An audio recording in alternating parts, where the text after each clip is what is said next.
Hello everybody, welcome back to another 2025 NFL mock draft video. With just 3 weeks left in the NFL season, most of the draft order is really starting to shape up. Some of the players are declaring or going back to school, so we're getting a better picture of what this 2025 NFL draft is going to look like. So we're going to be bringing you another mock draft video here. Starting at number 1 with the Las Vegas Raiders, who maintained this first overall pick after a loss on Monday night to the Falcons, and ultimately I think it absolutely has to be quarterback. And there's a couple of guys in this group that I definitely think are going to be first round picks. That's Cam Ward and Sheduer Sanders. Personally, I like Cam Ward better. I'm not the highest on either one of these guys. Ward is my quarterback 1, but I'm not super high on him as a top 5 draft pick, but I think that the Raiders are more likely to go with Sheduer Sanders. Just seems like he's the kind of guy that they would really like to get in their building. He's very accurate. He has maybe not the best arm, but I think he can process defenses. There's still a lot of room for improvement for Sheduer Sanders, and I'm probably as low on Sanders as anyone, but I do think ultimately there's a very, very good chance that he is the first overall pick to the Raiders at number 1. Number 2, the Giants. You move on from Daniel Jones. You can't have Tim Boyle playing like they were this week. I think you absolutely have to go quarterback, and I think Cam Ward is the easy selection here out of Miami. He's a playmaker, can be a little bit reckless at times, but he is the kind of guy that can bring big play potential to this Giants offense. I think him and Malik Neighbors could do some really nice things in New York next year. And that leaves the Patriots at number 3. I definitely think that, they're not going to be in the quarterback sweepstakes with Drake May looking pretty good despite having a terrible roster around him. You could argue offensive line, go get a Will Campbell or a Kelvin Banks, but I think there is definitely a world where those two players play guard, and you can't take a guard at number 3. And so I am going to go to the wide receiver well. I think you could take either Tetairoa McMillan or Travis Hunter here. For Travis Hunter, I do think he's not going to be able to play full 2 ways in the NFL. He's a really great corner prospect, but I think he is an underrated wide receiver as well. A lot of people were clowning on him for winning the Biletnikoff. I don't necessarily think he had the best wide receiver season, but he's an uber-talented wide receiver, and I think that's ultimately where they go. They take probably the most talented player in the draft, and you kind of figure things out. Him and Christian Gonzalez would be an elite cornerback duo if he comes in on some package plays on offense and can be a nice weapon for Drake May, or if he's just a full-time wide receiver. I think regardless, Travis Hunter is an electric athlete, such a good playmaker, and somebody that the Patriots would definitely like to get at number 3 there. And for the Jaguars at number 4, that kind of leaves them in a bit of a tough place, as I think Travis Hunter is undoubtedly who they would want because they need both receiver and corner, and he provides some value at least at both of those. I'm going to go Will Johnson. I know he hasn't had the best year. He dealt with some injuries, but I think some of the tape that he has put out there is so incredibly good for Michigan. I think he is a great cover corner, something that the Jaguars really need. Tyson Campbell is a good player, but you need another guy opposite him, and I think Will Johnson is one of those true kind of blue chip type players at the top of this class, which I do think doesn't have a lot of those guys. So I am going to go with Will Johnson at number 4. And then for the Panthers at number 5, I've been mocking this a couple times, and I really do like the fit. Abdul Carter out of Penn State was an off-ball linebacker last year, converted to edge. You can see he got off to a little bit of a slow start, but he truly lit it up down the stretch. Excited to see what he can do in the college football playoff. His pass rushing numbers are really starting to explode. He is a fantastic athlete at that edge rusher position. So ultimately, that is where we're going to go here. He is a little bit smaller at 6'3", 252 pounds, but I think for a Panthers team that really needs to add to the edge rush room, he would be a fantastic pick for them at number 5. Then at number 6 for the Titans on the clock, I think, they'd love to get a new quarterback. I don't think they love Will Levis, but I also don't think they love their wide receiver room. You could definitely argue getting a Will Campbell or a Kelvin Banks here, but I think the main need they have is at right tackle, and those guys could probably switch over there, but there's a decent chance they're a guard. You got Skoronski. You've got some interesting pieces on the offensive line with Latham and Skoronski. I'm going to go get a playmaker, and that's Tetairoa McMillan. He's truly a rare athlete when it comes to his build. At 6'5", 212 pounds, he's incredibly long. he is pretty good after the catch. He's somebody that I do think is a really good playmaker and somebody that this Titans team desperately needs at number 6 here. For pick number 7 up next, the Browns have so many needs on this team. Unfortunately, it looks like Nick Chubb is hurt again, so maybe they take an Ashton Jeanty. Quarterback position is a disaster. Jameis Winston has been benched. Dorian Thompson-Robinson is likely going to start for the Browns this week against the Bengals, so a lot of different directions you can go, but this offensive line has quickly become a really big problem for the Browns. And I'm going to take Will Campbell here. I think he can replace Jedrick Wills if he ends up being a good tackle. If not, Bitonio, Teller, both those guys are getting a little bit old, so Campbell can slide in and be a quality lineman, I think, kind of wherever he ends up being best. At number 8 for the Jets have a lot of problems, and a lot of it is on the offensive side of the ball, but there's just nothing I love for them to take right here. You could take a tight end, you could take a quarterback, you could reach for, Jalen Milroe or one of the other quarterbacks in this class, but I'm really not a fan of that. I think they're all kind of giant swings at this point, so I am of the opinion that they should just take a blue chip type player. And I think Mason Graham is absolutely that. He's a fantastic defensive tackle. I do think they have a need at defensive tackle outside of Quinnen Williams. They need to add to that room there. And so getting somebody like Mason Graham, it might not be the sexiest pick. It might not be, what a lot of Jets fans want. But I think if you looked back on this pick in 3 years, I think Jets fans would ultimately be very happy that they took him. At pick number 9 for the Chicago Bears, going to go with Kelvin Banks out of Texas. Another one of those guys that maybe is a little bit of a tweener, guard or tackle, but I think regardless, the Bears can add to this offensive line. The interior offensive line has been atrocious, so it kind of depends on if you bring Braxton Jones back, who I think is a average tackle. I think he's fine and definitely not a complete and utter liability out there, but if you can upgrade and Banks can play left tackle, they just need to get some protection for Caleb Williams because of how he plays. He holds onto the football a long time, and he tries to make plays and go off script, and you need good quality offensive linemen. They don't currently have that, and I think Banks makes a ton of sense at pick number 9. And then for the Saints at number 10, really, they could use just about anything. Quarterback, wide receiver, offensive line, defensive line, corner after trading Marshawn Lattimore. I am going to go with a type of player that I think they tend to like, and that's Mykel Williams out of Georgia. He's still somebody that is putting together a lot of the nuances of the game, really trying to figure out how to use his insane length and athleticism to really kind of turn into a quality pass rusher. But he's really good against the run. He's one of those long, athletic guys. He's well built. You look at him at 6'5", 265 pounds. He fits the mold that the Saints have tended to like at that edge rusher position. And I think there's a lot of potential for him to grow. And if you're the Saints, you're not necessarily expecting to compete over the next year or two. And so you can afford to take a swing on a guy that might take 2 or 3 years to really, truly reach his ceiling. I think it's not necessarily who I would pick at that spot, but I think it does make sense for the Saints and what they might end up doing there. At number 11 for the Miami Dolphins, going to go with Malachi Starks. And usually I draft offensive line here, and I do think it is very much a big need for the Dolphins team, but Javon Holland is an upcoming free agent. Whether you sign him or not, I think you can continue to add to that safety room, and Malachi Starks is a really good athletic ball-hawking safety. I think he is the best safety in this class, and somebody that I do think can really kind of change the back end of your defense. Safety play is, I think, a little bit underrated. Good communication, athleticism, ball-hawking skills is so important on the back end of that defense. And I think Starks would provide a really nice, replacement for Javon Holland if you do ultimately lose him there.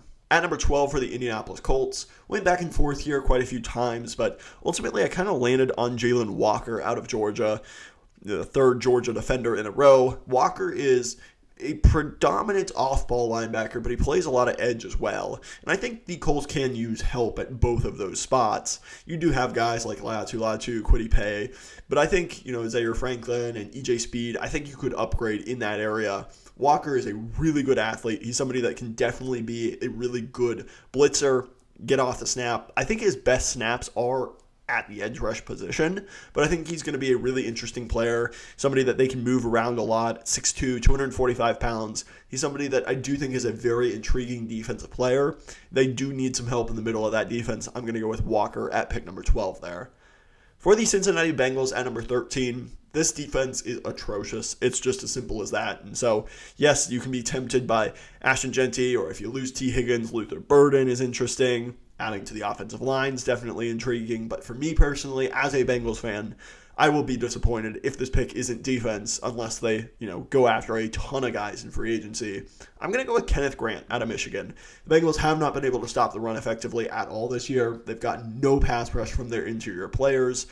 Kenneth Grant is a nose tackle, but he is really athletic. At 6'3", 339 pounds. He's great in the running game, but he also provides some juice in the passing game as well. The pipe dream is Mason Graham for the Bengals, but getting his teammate Kenneth Grant is definitely not a bad consolation prize at all. I think he is a really good player, worthy of a top 20 pick. And that leaves the most obvious pick, I think that the entire 2025 NFL draft, and that's Ashton Jeanty to the Dallas Cowboys. They desperately need a running back. Jeanty is a fantastic running back prospect. It is kind of difficult to find him a spot outside of the Cowboys, but I think it just makes so much sense. They need a running back desperately. Ezekiel Elliott, is not a good player. Rico Dowdle's fine, but he's not a game changer by any means. They have a lot of areas of weakness on this team, and if they took, Kenneth Grant or an interior player, I definitely think that could be a good pick, but Ashton Jeanty, I think, just makes a ton of sense. Uber productive, very fun player. I have him going number 14 to the Dallas Cowboys. For the 49ers at number 15, I have gone with Benjamin Morrison out of Notre Dame.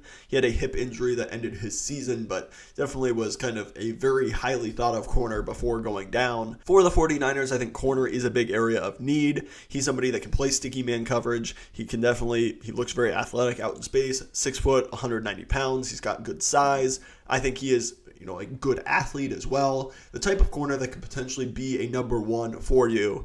This 49ers team definitely has not had the year that they've hoped for. I think they will want to continue to add to the defense. Morrison could be a really nice fit for them at number 15. At pick 16 for the Atlanta Falcons, I definitely think that they're going to go defensive line. They have a lot of needs across the defensive line. They need to be able to generate a pass rush. And a really interesting player that I think will pick up a lot of steam throughout this draft process is Walter Nolan out of Ole Miss.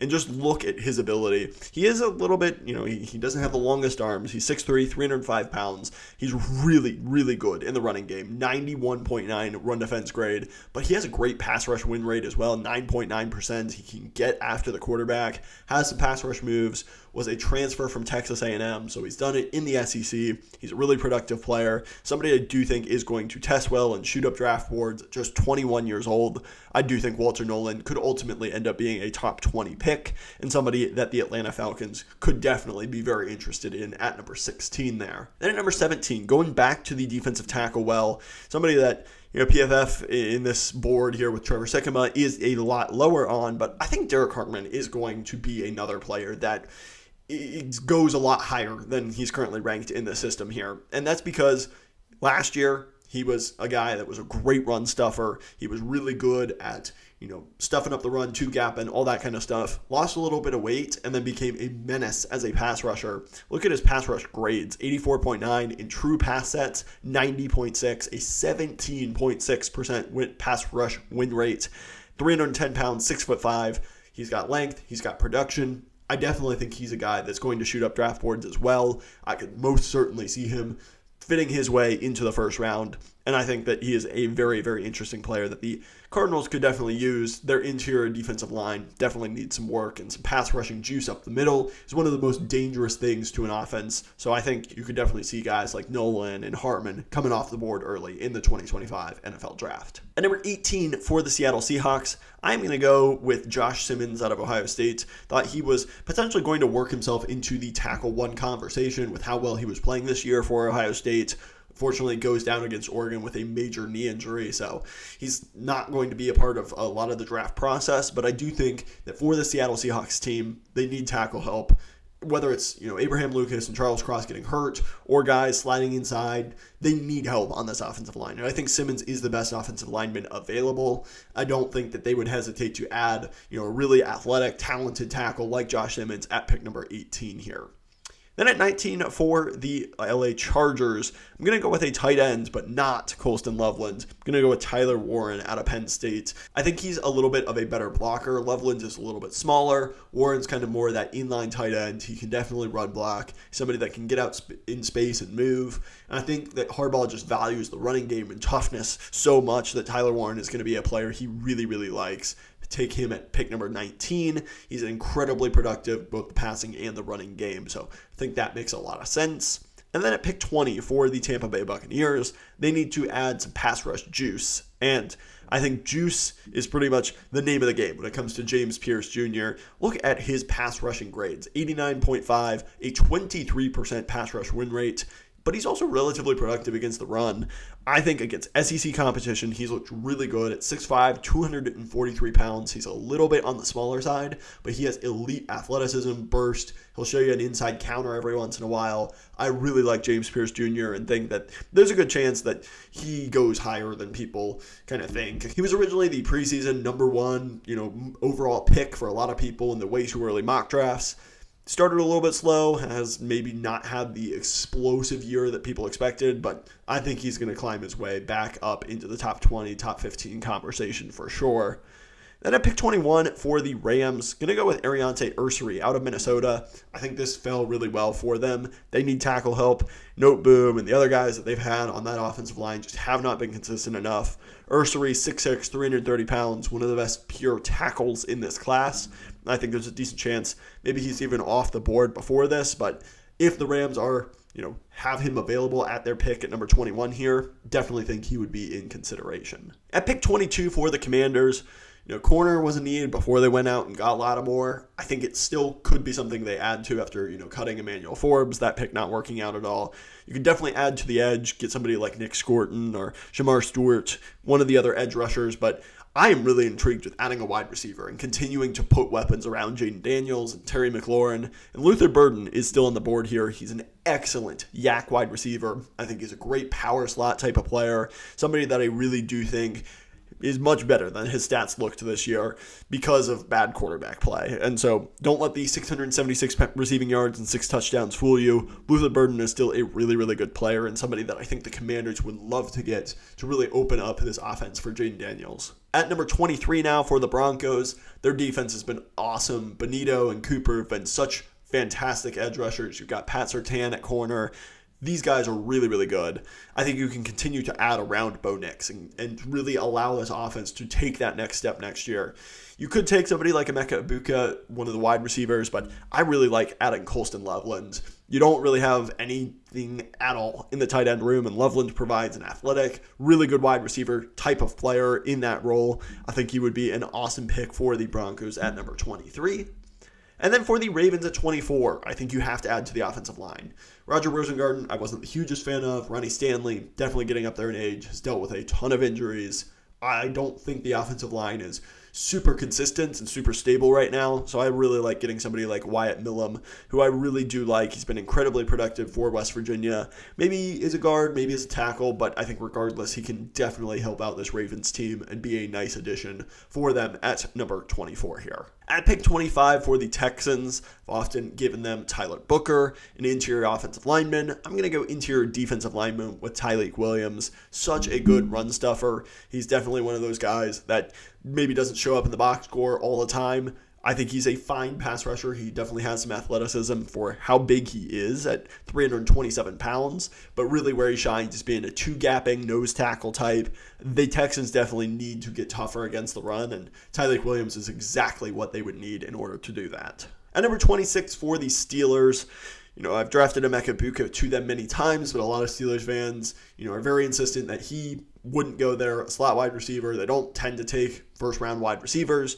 So we're going to go a different route and take a corner here to play opposite of Joey Porter Jr. And I know they most definitely have a type. Siobhan Ravel, I think, does fit that type pretty well. He's 6'3", 193 pounds. They like their physical corners that can go up, bump you, play with length and athleticism. Siobhan Ravel is most definitely that type of player. So at number 26 for the Steelers, I think that could be a really interesting pick.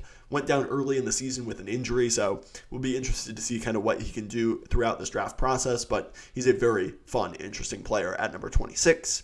And then another corner for the Packers at number 27. We're going to go with Darian Porter out of Iowa State, somebody that is not the best tackler sometimes, in run offense in particular, but in coverage, he is a really good athletic type of player, and most notably, he's 6'4", 200 pounds, so he is definitely somebody that would meet their length thresholds when it comes to arm length, size, Porter is a really interesting player, somebody that I think definitely could sneak into the back end of round 1.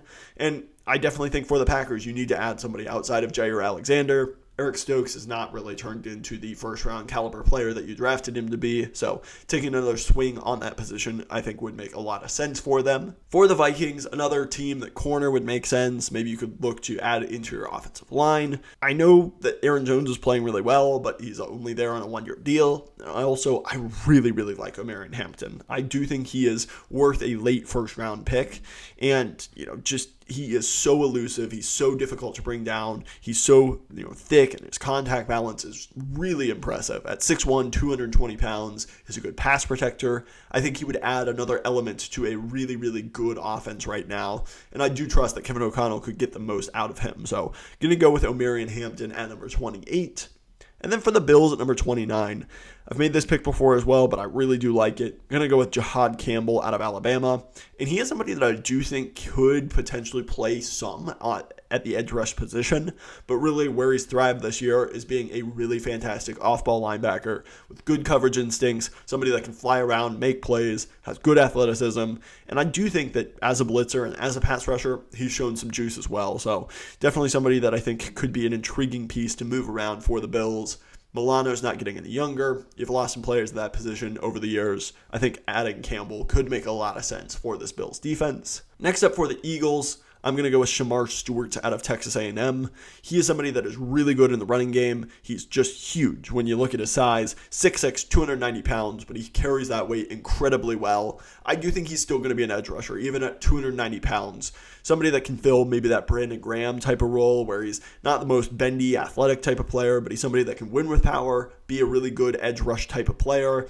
I do think Shamar Stewart, there's a good chance that he is the first Texas A&M edge rusher off the board. I think Nick Squirton might fall a little bit further than some people think, so I'm going to go with Stewart at number 30 here. And then speaking of him, I am going to go Nick Squirton out of Texas A&M with this one here. 13.9 pass rush win rate. He's just not this freaky athlete. And I think that's something that teams may shy away from a little bit. He's 6'4", 285 pounds. He has good pass rush moves. He is a little bit stiff, I think, at times. He's somebody that, is not going to win and scream around the edge and win with finesse all the time. I do think there is some more things to unlock in his game, but I think there's a better chance that he falls, kind of in that 15 to 30 range than him going top 15 at this point. For me personally, I think the NFL is going to bet on traits of, Mykel Williams and Shamar Stewart and James Pierce, those type of guys. I'm going to go with Squirton, though, for the Lions at pick number 31, who need to add some pass rushing juice when Hutchinson's not able to be out there, or, Zaire Smith, if he ends up leaving. Ultimately, I think getting another young, talented player in that room would be really good for them. Then for the Chiefs, I've mocked them tackle many times. I've done Cam Williams many times, but Gray Zabel is an interesting shout. But I am actually going to go with a guy who I think is severely underrated in the PFF system. It's Josh Connerly out of Oregon.